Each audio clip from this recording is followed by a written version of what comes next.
데드리프트에 대해서 알려드리려고 해요. 이미 선생님들께서 굉장히 훌륭한 자세로 잘 하고 있겠지만 또 이렇게 지식의 편차도 있을 수 있고요. 그 다음에 저희 교육에서 지향하는 어떤 기본적인 맥락 정도는 설명을 드린 게 맞아요. 디테일은 본 교육에서 다 담겠지만 그래도 대략적인 어떤 맥락을 이해해야지 그 맥락이라는 거대한 숲 안에서 디테일이라는 작은 나무들이 더 조화롭게 잘 보일 거라고 생각합니다.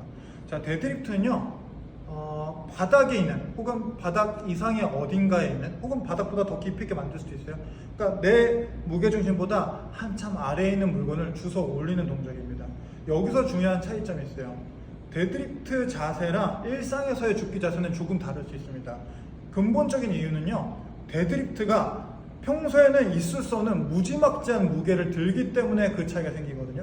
여러분들 흔하게 이제 교육자료 보셨을 거예요. 물건 집을 때 이렇게 주워야 돼요 하지만 잘못된 겁니다. 물건 집을 때 이렇게 집어도 됩니다. 이렇게 집어도 괜찮은 골반과 허리 건강이 보장되어야 된다는 넌센스는 있지만, 만약에 내가 골반이나 허리 건강이 건강 상태가 양호하다면 이렇게 줍는 게 좀 더 에너지 절약적인 거예요. 이렇게 줍는다면 우리가 에너지를 굉장히 많이 낭비해야 되니까 기본적으로 일상의 움직임, 즉 에너지를 절약해야 되는 움직임의 목적에서는 벗어납니다. 그런데 데드리프트는 달라요. 데드리프트는 우리가 이제 일상에서 줍듯이 줍게 되면은 이렇게 허리가 과부하되는, 허리의 주변에 근육들이 많이 신장되어 있고, 그 다음에 내가 물건을 줄 때 허리랑 거리도 있죠.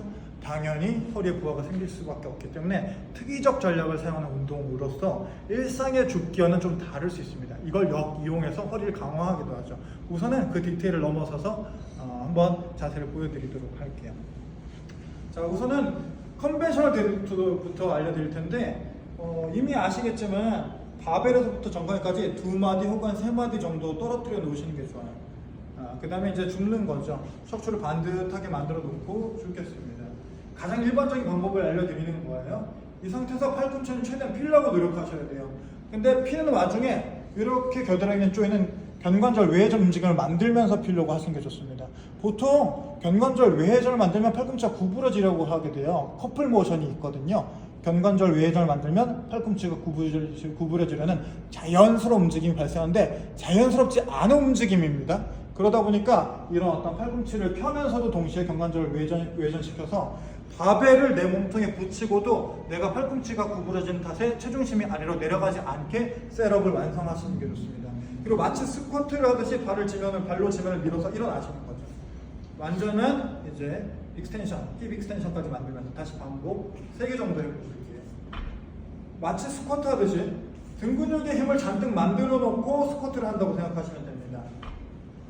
등 근육은 결과적으로 이게 광배근이든 견갑골에 이제 이 움직임을 만드는 근육들이든 몸통으로부터 이 바벨이 멀어지지 않게 만드는 역할을 하는 거고요. 그 다음에 실질적으로 들어올리는 다이나믹한 파워는 전부 다 하체에서 생산되도록 주의를 하셔야 됩니다. 자, 여기서 하나만 더 말씀드릴게요. 시선 처리인데요. 되게 잘하고 있죠. 자, 내려가서 정면을 보셔도 괜찮아요. 그리고 때로는 아래를 보셔도 괜찮습니다. 완전 아래는 아니고요. 한 요 정도 45도 아래의 바닥 어딘가를 보는 건 괜찮아요. 근데 하지 말아야 될 자세가 있어요. 턱만 이렇게 친 아웃되는 거, 마치 거북목처럼. 여기서 잘 보시면요. 가슴 최대한 피고요. 휘핀 자세 만들고요. 그 다음에 턱을 다시 한번 집어 넣어 보실게요. 머리를 길게 하고요. 턱을 살짝 집어 넣으시는 거죠. 인을 하는 거죠. 이 상태 말고요. 턱을 들어볼게요. 턱을 앞으로 들게 되면요. 여기서 일어날 때 요추를 신전시키면서 일어나려는 패턴이 증가하게 돼요. 한번 턱을 들면서 일어나 볼게요. 이렇게 할 때랑, 그렇지, 가슴 펴면서. 그 다음에 턱을 집어넣고 목을 들게 하고 일어날 때랑. 그냥 이 영상으로는 드러나지 않을 수도 있는데요. 해보시다 보면 이 부분에서 차이가 나거든요. 무게를 늘리면 허리 힘이 들어가는 정도를 확연하게 느낄 수도 있지만 무게가 가볍다면 느껴지지 않을 수도 있어요. 하지만 무게가 가볍다 하더라도요, 하체 힘의 쓰임 정도로 구분하실 수가 있어요. 다시 한번 해볼게요. 내가 친인을 잘 하고 하게 되면요, 하체 힘을 써서 들어올리는 느낌을 충분히 느낄 수 있습니다. 그런데 내려갔다가 일어나는 순간에 턱을 앞으로 빼면서 들어보세요. 그러면 내가 하체 힘을 쓴다라기보다는 뭔가 몸통 뒤쪽 근육 중에서 일부분을 쓰면서 드는 그런 느낌을 느낄 수가 있게 됩니다. 반대로 그런 느낌이 없다 하더라도 하체 힘을 쓰는 느낌은 좀 더 소실이 돼요. 그래서 이제 친인을 잘 유지를 하고 하시는 게 좋습니다. 근데 헷갈리시는 게 하나 더 있는데 내려가 볼게요. 친인이 무조건 두개경추는 이렇게 만들어 놓고 친인 해보세요. 좀 더 숙여볼게요. 이렇게 하는 게 친인이 아니고요. 두개경추를 잔뜩 신전시키고도 친인을 할 수 있어요. 그래서 역도 선수들이 이렇게 하는데 이걸 친아웃이라고 오해하시면 안 돼요. 두개경추는 이렇게 만들 수도 있고요. 이렇게 만들 수도 있는데 이 상태에서 친인 상태만 확인을 하시는 거죠. 한 개만 더 할게요. 이렇게 됐습니다. 자, 지금까지 알려드린 동작을 총 8회 정도 반복할 텐데 앞에서 4개, 옆에서 4개 관찰해 보시기 바랍니다. 자, 8개 한번 해볼게요. 계속 반복해서요. 가슴 펴주고 올라가자마자 똑바로 내려가시 좋습니다. 마치 스쿼트 하듯이 조금만 더 앞으로 넘어지는 게 좋겠어요. 발바닥 전체를 눌러주는 힘이 되게 중요합니다. 가슴 펴주고 팔은 계속 몸통 당겨주고 옆에서도 볼까요? 그렇지. 앞으로 넘어지듯 내려가는 건 맞지만 그렇지. 스쿼트 느낌을 충분히 살려서 바벨이 몸통에서 허벅지에서 떨어지지 않게 한 개만 더. 좋습니다. 잘하셨어요.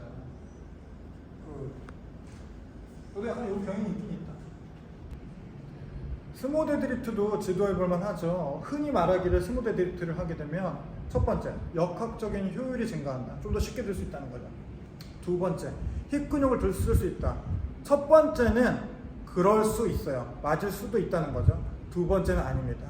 두 번째는 잘못된 거예요. 엉덩이 근육을 더 많이 쓰는 게 아니라 엉덩이 근육 중에서 특정한 근육을 조금 더 많이 쓰고 또한 특정한 근육은 좀 덜 쓰게 된다는 겁니다. 그래서 이 부분도 설명을 드릴 텐데 역학적 효율이라고 하는 것은 사실은 내가 조금만 움직이지만 관절각은 조금만 움직이지만 범위는 굉장히 크게 움직이는 걸 말하는 거예요. 한번 보실게요. 아까 컨벤셔널보다 적은 범위로 움직이게 됩니다. 상체가 더 많이 서 있거든요. 일어날게요. 그렇지. 아까보다는 조금 더 위아래 움직임 폭이 적습니다. 그렇지. 조금 더 좁게 잡으시는 게 좋을 거예요. 그 다음에 아니다. 그냥 할게요. 그렇지. 이런 식으로 다시 앞에서도 한번 찍어볼게요. 자, 스모 데드리프트의 발 너비는요 목적에 따라 다를 수 있는데 일반적인 리프터, 그냥 무게를 많이 들겠다 하시는 분들은 할 수만 있다면 발을 넓게 벌리시는 게 좋아요. 그럴수록 상체는 좀 더 세울 수가 있고요. 가동 범위는 줄어들게 됩니다. 그렇지. 자, 이 상태 유지해 볼게요. 발을 한번 컨벤셔널 스탠스로 만들어 볼게요. 올라가게 되면 바벨이 지금 올라가는 게 보이죠. 즉 바닥에서 죽는 지점은 같은데 올라간 탑에서의 높이는 스모 데드리프트가 더 낮기 때문에 가동 범위 자체가 줄어들어요. 그러니까 운동 에너지를 덜 쓰게 되는 거죠. 즉 발을 더 넓게 벌리면 더 넓게 벌릴 수 있는 능력이 있을수록 역학적인 효율은 좀 더 증가하게 되는 거죠. 다시 한번 스모 데드리프트 스탠스. 자, 그런데 우리는 스모 데드리프트에 노예가 될 필요는 없어요. 우리가 리프터가 되거나 리프터로 누굴 출전시키지 않는 이상 그럼 이걸 되게 하이브리드하게 쓰실 필요가 있거든요. 왜냐면 내가 에너지 효율적으로 데드리프트를 한다는 건 반대로 적당하게 에너지를 낭비하면서 근력을 개발한다고 할 때는 분리할 수도 있는 거거든요. 그래서 내가 스모 데드리프트를 이용한다 해서 조금 더 뭔가 근력 운동을 하겠다라고 한다면은 허벅지를 좀 더 많이 쓰이는 타입을 선택해 볼 수도 있습니다. 컨벤셔널과 스모 중간 정도 스탠스를 조정해 보실게요. 자, 그 다음에 스모 데드리프트의 형태로 데드리프트는 하시는 거예요. 그렇지. 4개만 더 하실게요. 그러면 전자의 컨벤셔널보다 후자의 스모 데드리프트보다 허벅지가 좀 더 많이 쓰이는, 그러니까 스쿼트 같은 느낌을 받게 되실 겁니다. 그런 게 좀 더 차이가 느껴지시나요? 좋습니다. 한 개만 더. 그래서 이렇게 하이브리드 타입으로 스모 데드리프트를 즐겨보실 수도 있어요. 좋습니다. 자, 다시 한번 스모 데드리프트 스탠스로 위치만 바꾸실게요. 들지는 않으셔도 됩니다. 자, 자세 잡고. 자, 여기에서 이쪽으로 와보세요. 저쪽으로. 엉덩이를 많이 쓴다고 주장하는 이유는요, 고관절 외전을 굉장히 많이 만들어야 되기 때문에 고관절 외회전을 담당하는 대둔근이나 혹은 중둔근, 뭐 이런 주요한 머슬들, 그리고 심부 외회전들 같이 고관절을 벌려주는 근육들을 많이 쓴다고 하기 때문에 그렇게 하는 거거든요. 이거 자체는 큰 문제가 없어요. 다만 이 과정에서 엉덩이가 더 쓰이냐는 문제는 좀 다른 문제입니다. 아닙니다. 왜냐하면 컨벤셔널 데드리프트보다 엉덩이로부터 이 바벨까지의 수평거리가 훨씬 가까워졌어요. 모멘텀 기억나실 거예요. 모멘텀이라는 개념이 있습니다. 모멘텀은 내가 어떤 특정 관절로부터 외부의 물체가 거리가 멀면 멀수록 이 물체를 드는 데 있어서 이 관절을 움직이는 근육들이 1을 더한다의 기초 개념이 되는 역학 용어거든요. 그래서 모멘텀이 길수록 얘가 1을 더하는 거죠. 어깨 근육 이렇게 할 때 1을 많이 더하잖아요. 이렇게 하면 1을 못하고요. 그러니까 엉덩이로부터 수평거리가 줄어들었으니까 엉덩이 근육들의 어떤 본연의 기능은 더 쓸 수 있을지언정 엉덩이 근육을 쓰는 양 자체는 줄어들어요. 그리고 그 줄어든 양을 이 쿼드 같은 애들이 더 담당을 하게 되는 거죠. 그래서 스모 데드리프트를 할 때 엉덩이 근육을 더 쓴다는 것, 즉 컨벤셔널 데드리프트보다 더 쓴다는 건 잘못된 생각입니다. 그런데 이럴 수는 있어요. 고관절 외전 근육들을 극단적으로 좀 더 많이 쓰는 경향은 있습니다. 대둔근 상부 일부 섬유, 중둔근에서도 후부 섬유 이런 애들이 조금은 더 쓰일 수도 있습니다. 외전의 성향을 더 하다 보니까. 근데 그조차도 모멘텀의 소질 때문에 현격하게 더 많이 쓰인다라고 볼 수는 없는 정도. 그래서 대둔근으로 좀 더 포커스를 맞추는 스모 데드리프트는 오히려 비효율이라고 생각하셔도 무방합니다. 자, 그리고 스모 데드리프트를 앞에서 4개, 옆에서 4개 한번 보시고 마무리하도록 하겠습니다. 오히려 조금 더 앞으로 가셔서 하는 게 데드리프트 이상 어깨보다 손이 약간 뒤에 있는 게 좋습니다. 백머슬들을 쓰는 게 좋으니까요. 그렇지. 이런 식으로 발 전체를 눌러주고 발을 누르는 느낌이 좀 애매한 분들은 발을 이제 벌린 방향으로 밀면서 하셔도 해보시는 것도 도움이 돼요. 바닥으로만 누르는 게 아니라 이렇게 사선 방향으로 누르는 힘도 한번 써보는 거예요. 2개 더. 1개 더.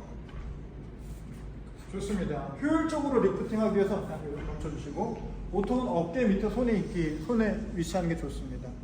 근데 때로는 약간 넓게 잡아주셔도 괜찮아요.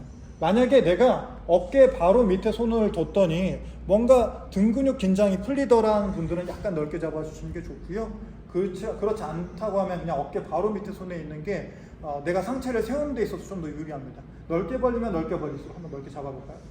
좀 더 상체가 숙여지는 게 보이시죠? 바벨로나 데드리프트 모두 공통사항입니다. 그래서 일반적으로 어깨 밑에 손에 있는 게 좋고요. 등 근육에 힘이 좀 풀리는 것 같다. 너무 이제 견갑골이 앞으로 손을 모으다 보면 견갑골이 앞으로 빠지잖아요. 전인되지 않습니까? 그래서 상황에 맞게 약간씩은 조정할, 많이는 아니고요. 약간씩은 이렇게 완전히 수직이냐, 그보다는 조금 넓게 하느냐 조정하실 필요는 있어요. 루마니안 데드리프트도 똑같아요. 컨벤셔널 데드리프트에서. 컨벤셔널 데드리프트에서 무릎을 앞으로 보낸다던가 발목을 배축 굴곡시킨다던가 이런 부분만 조금 빠질 뿐입니다. 그러니까 더 본연의 포스트리어 체인 엑서사이즈가 루마니안 데드리프트인 거죠. 바닥에서 되냐 아니냐는 별 상관이 없어요. 한번 보여주실까요? 자, 컨벤셔널 데드리프트 먼저 보여주실게요. 이게 컨벤셔널 데드리프트라고 친다면, 자, 여기서 엉덩이 더 들고요. 그렇지, 가슴도 더 들고요. 엉덩이 조금 더 뒤로 빼고 들어볼까요? 가슴 펴고 상체 좀 더 앞으로 넘어주세요. 그렇지, 요 정도가 루마니아라고 생각하시면 돼요. 쿼드 힘을 거의 안 쓰는 거죠. 이 상태로 들어보겠습니다. 그렇지, 내려가고. 그런데 내려가다 보면 자연스럽게 무릎을 구부리고 발목도 배축을 만들고 싶어요. 그래서 대체적으로는요, 우리나라 문화적 속성도 있지만 무릎 밑에서 올라갔다 내려갔다만 하죠. 한번 해보겠습니다. 그러니까 바닥에 내려놓으셔도 된다는 의미입니다. 다만 행행 상태를 좀 더 일반화해서 하는 게 처음에 난이도가 높아지는 것을 좀 이제 뭐 두려워하신다면 선택하셔도 괜찮은 사항인 거죠. 그렇지. 보통 이렇게 하죠. 한 개만 더. 이런 식으로 해서 컨벤셔널보다 좀 더 백에 좀 더 집중한 어떤 형태라고 생각하시면 됩니다. 자, 여기서 많은 유수의 보디빌더 분들이 지금 보여드린 자세하고는 조금 다르게 하세요. 그리고 그게 이제 뭐 하루 이틀의 문제는 아닌 거죠. 어떻게 하는지 보여드릴 텐데, 등 근육으로서 데드리프트를 선택해서, 저희는 사실 등 근육으로서 데드리프트를 선택한 건 아니에요. 당기기 운동의 일환으로서 데드리프트를 선택한 건데 그 예시를 보여드리는 거죠. 그런데 완전히 등 근육 운동으로서 타겟팅을 한다라고 한다면은 이렇게들 많이 하세요. 한번 보여드릴게요. 자, 내려간 건 똑같습니다. 근데 올라올 때 이 범위에서 마지막 엔드 포인트에서 고관절의 최대 신전보다는 흉추를 최대 진전시키고 견갑골을 후인시키는 형태를 통해서 여기는 백머슬들을 쓴다라는 개념으로 등 근육을 개발하는 거죠. 데드리프트를 통해서 말이에요. 다시 한번 보여드릴게요. 5개 정도. 일어나다가 한 7구능선 넘었을 때 이런 식으로. 그래서 팔꿈치도 이제 커플 모션으로 구부러지기도 하죠. 이런 식으로. 그렇지. 잠깐 스탑. 자, 이렇게 하는데 이 운동이 잘못된 건 아니에요. 근데 효율적이냐? 등 근육을 개발하기 위해서 효율적이냐? 절대 아닙니다. 우선 데드리프트에서 등 근육이 제일 많이 쓰이는 시기는 우선 이 포인트가 심지어 아닙니다. 어떤 때냐면 여기 밑에서 제일 하단 구간이에요. 가슴 펴주고. 바벨이 내 몸에서 떨어지려고 하고요. 날개뼈가 앞쪽으로 풀리려고 하는 걸 막아주는 이 구간이 가장 저항이 큰 구간이고 내가 등 근육을 많이 쓰이는 구간이거든요. 저희 선생님만 하더라도 힘들어서 자꾸 이런 식으로 몸을 당기잖아요. 멀어질까봐 앞으로 보내야 돼요. 그럼 등 근육들이 더 오지게 많이 쓰이게 되는 거죠. 자, 그리고 올라왔을 때 아까처럼 해볼게요. 이렇게 하게 되는데 자 보세요. 내가 흉추를 과신전시킬 때 이 포지션에서 흉추를 구부리는 에너지는 어디에 있죠? 전방에 있죠. 하방에 있지 않습니다. 그러니까 하방에 있는 녀석은 내가 견갑골을 하강시키는 정도로 쓰이고 약간 몸을 앞으로 구부리는 정도지 흉추를 이렇게 구부리고 펴는 데 있어서 이만큼의 어떤 스트레스를 주는 외부 어떤 요인은 아니에요. 예. 그러니까 이렇게 해서 느낌을 잡는 데는 뭐 중요할지언정 실제로는 이 과정에서 에너지를 많이 쓰지 않습니다. 근데 금비대 어때요? 에너지를 특정 근육들이 많이 써야 되잖아요. 근데 별로 안 쓴다고요. 느낌, 쪼여지는 느낌만 있는 거지. 그러니까 만약에 내가 로우 같은 타입 운동할 때 여기를 적극적으로 티바로우 같은 거 있잖아요. 혹은 시티드 로우 같은 거 있죠. 이때 흉추를 굴곡 신전을 적극적으로 하면서 견갑골 후인 전인을 도모한다면 여기서 얻는 효과보다 더 월등히 높은 근비대 효과를 상부 등에서는 가져갈 수가 있고요. 데드리프트는 무조건 하단 구간이 하이라이트입니다. 그래서 요거 이제 집중해서 보시고 데드리프트에서 굳이 내가 뭐 이렇게 위에서 등을 짜주거나 그런 거는 내가 뭐 분할 프로그램이 되게 풍성해. 네, 일주일에 대여섯 번 운동할 수 있어. 근데 저중량 데드리프트도 좀 해보고 싶어. 이런 분이 아니라면은 굳이 추천하진 않습니다. 그러니까 여러분들이 유수의 어떤 보디빌더들이 이렇게 운동한다 하더라도 이것이 이제 비합리적일 수도 있다라는 의문들 다른 운동에서도 한번 뭐 체크해 보셔도 좋을 것 같고요. 그렇습니다. 트랩바 데드를 소개하고 싶어요. 하지만 트랩바 데드는 저희 이번 유닛하고 크게 상관이 없습니다. 트랩바 데드야말로 등 근육이나 백머슬들을 많이 쓴다기보다 그냥 전신을 다 쓰는 운동이거든요. 우리가 점프 능력을 개발한다고 했을 때 유수의 스포츠에서 점프 능력이 굉장히 중요하죠. 수직으로 내 체질량을 상승시키는 힘 되게 중요합니다. 이때 고관절도 쓰고요. 슬관절도 쓰고요. 그 다음에 족관절도 쓰는데 우리가 지금까지 알아봤던 운동들 일반적인 컨벤셔널 데드리프트라면 굉장히 고관절 중심의 운동이었어요. 그리고 스모 데드리프트라고 한다면 스탠스 자체가 이 점프의 메커니즘하고는 완전한 괴리가 있죠. 그래서 컨벤셔널 데드리프트나 스모 데드리프트보다 내가 어떤 어슬레틱 퍼포먼스, 운동선수 일반적인 어떤 게 엘리트 운동선수의 퍼포먼스를 향상시키기 위한 운동은 필연적으로 트랩바를 많이 쓰기도 합니다. 또는 이제 덤벨을 쓰기도 하는 거죠. 데드리프트를 활용함에 있어서요. 한번 보여주실게요. 자, 옆에서 찍어보시면은 자, 바닥이 한 요 정도라고 생각하시는 게 좋아요. 지금 밥에 원판을 안 들었으니까 좀 더 올라가야 됩니다. 자, 요 정도라고 칠게요. 보통 점프가 이런 메커니즘이거든요. 슬관절도 구부러지고, 족관절도 구부러지고, 고관절도 구부러지고. 그런데 우리가 앞서 이제 언급했던 데드리프트는 이렇게 고관절, 슬관절, 족관절을 골고루 쓰지 못해요. 여기 위주로 쓰거나, 고관절 위주로 쓰거나, 아니면 좀 더 슬관절 위주로 쓰면서 스탠스가 넓거나, 점프 스탠스도 구현이 안 되거나, 뭐 이런 식인 거죠. 그래서 이제 트랩바 데드리프트를 하게 되면, 한번 해볼게요. 쭉. 마치 실제로 계속 보여주세요. 실제로 점프하는 것 같은 움직임이 구현이 되기 때문에 엘리트 스포츠 선수라면 방금 우리가 했던 데드리프트보다는 트랩바 같은 형태의 특이적인 어떤 구조물을 이용해서 혹은 소독을 이용해서 데드리프트를 하시는 게 훨씬 더 경기력 향상에 도움이 되죠.